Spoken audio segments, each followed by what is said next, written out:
சேலம் மாவட்டத்தோட எடப்பாடி தொகுதியில போட்டியிடுறாரு. இந்த முடிவு கட்சியோட பாரம்பரிய வலிமையை உறுதிப்படுத்துறதோட மட்டும் இல்லாம அந்த பகுதியோட வாக்கு வங்கியை உறுதியாக்குற முயற்சியாகவும் பார்க்கப்படுது. எடப்பாடி என்பது அதிமுகவோட முக்கிய கோட்டையா கருதப்படுறதுனால அங்கு இபிஎஸ் போட்டியிடுறது கட்சிக்கு ஒரு நம்பிக்கை அளிக்குது. இந்த வேட்பாளர் பட்டியல் சேஃப் கேம்னு அரசியல் வட்டாரங்கள்ல விவாதிக்கப்படுது. காரணம், புதிய முகங்களுக்கு அதிக வாய்ப்பளிக்காம அனுபவம் வாய்ந்த மற்றும் நிரூபிக்கப்பட்ட தலைவர்களை களமிறக்கி எந்தவித ஆபத்தையும் தவிர்க்கிற வகையில அதிமுக செயல்பட்டிருக்கு. இது தேர்தலோட நிலைத்தன்மையையும் உறுதியான வாக்கு வங்கியையும் பெற உதவும்னு யுக்தியா கருதப்படுது. மேலும் அதிமுக தலைமையிலான கூட்டணியும் இந்த முறை வலுவா அமைஞ்சிருக்கு.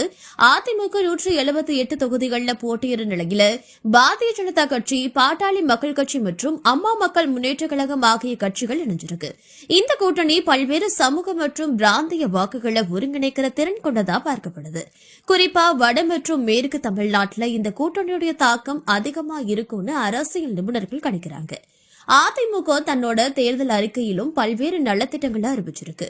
பொதுமக்களோட வாழ்க்கை தரத்தை உயர்த்துற வகையில இலவச வசதிகள், பெண்கள் மற்றும் இளைஞர்களுக்கு ஆதரவான திட்டங்கள் மற்றும் பொருளாதார உதவிகள் போன்றவை இதுல இடம்பெற்றிருக்கு. இந்த வாக்குறுதிகள் வாக்காளர்கள் கிட்ட நேரடி தாக்கத்தை ஏற்படுத்தும்னு கருதப்படுது.